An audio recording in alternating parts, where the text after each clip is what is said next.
She stood in the ruins of Berlin in the winter of 1946, wearing a coat 2 sizes too big and shoes with holes in the soles. The American soldier had asked her to marry him 3 days earlier. She didn't love him, not yet, maybe not ever. But he had food, he had a future. He had a ticket out of a city where buildings were rubble and people ate from garbage cans. So she said yes. 3 months later, she was on a ship to America, carrying a suitcase made from cardboard and a secret she'd never tell. She'd married him to survive, not for love. When she stepped off the train in suburban Ohio in the summer of 1946, her new husband's family was waiting. His mother took one look at her, thin, pale, speaking broken English with a thick German accent, and her face went cold. "So this is the Nazi you brought home." How do you build a life when everyone sees you as the enemy? What was it like to be a German war bride in an America that still hated Germany? And how did these women, the most controversial, most forgotten war brides of World War II, survive the isolation, the shame, and the violence that came with being German in 1940s America? The numbers tell part of the story. Between 1946 and 1950, approximately 14,000 to 20,000 German women came to America as war brides, far fewer than the 70,000 British brides, or the thousands from France, Belgium, and the Netherlands.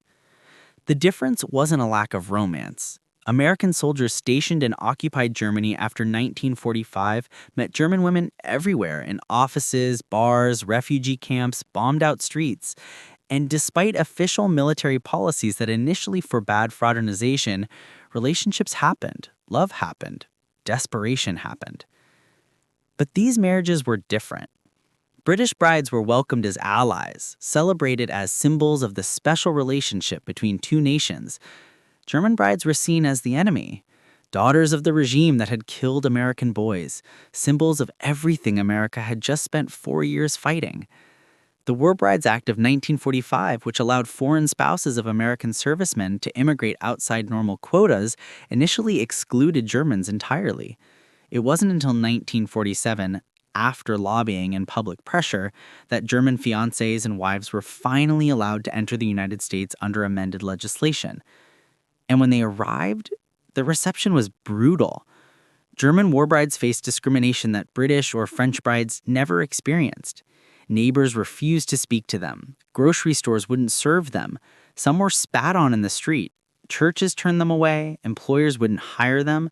And the cruelest blow often came from their new families, mothers-in-law who called them Nazis, siblings who refused to acknowledge them, fathers-in-law who made it clear their son had made a terrible mistake.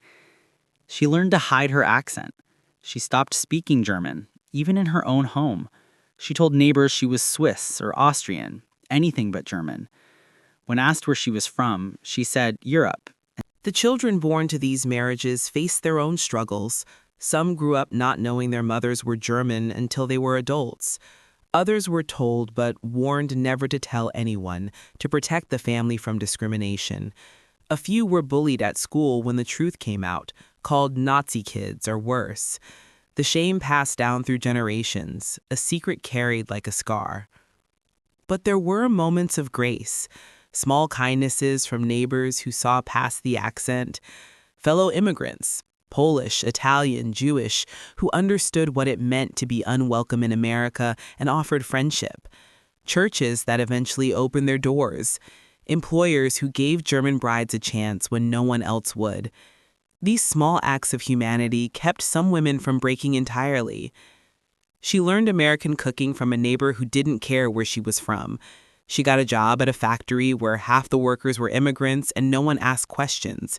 She had 3 children who grew up believing their mother was the bravest person they knew, even though they didn't learn why until they were grown.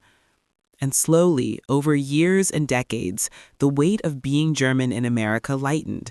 Not because people forgot, but because she built a life so solid that her past couldn't destroy it.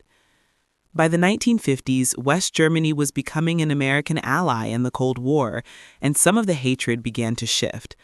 But for German war brides who'd arrived in the late 1940s, the damage was done.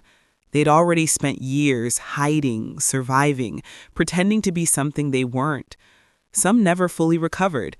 Others found strength in the fact that they'd endured the worst and were still standing. Between 1946 and 1950, an estimated 150,000 to 200,000 war brides from all countries came to America, transforming the landscape of post-war immigration. Among them, German brides remain the most forgotten, their stories buried under shame, silence, and a collective desire to move on from the war. But their experiences reveal something important about what it means to be an immigrant, about the cruelty of collective guilt, and about the cost of building a new life when the world sees you as the enemy. She stood in the ruins of Berlin in 1946 with holes in her shoes and no future. 10 years later, she stood in a suburban kitchen in Ohio, cooking dinner for children who spoke only English, living a life she'd built from nothing. The journey between those two moments was brutal, lonely, and unfair, but she survived it. And that, in the end, was its own kind of victory,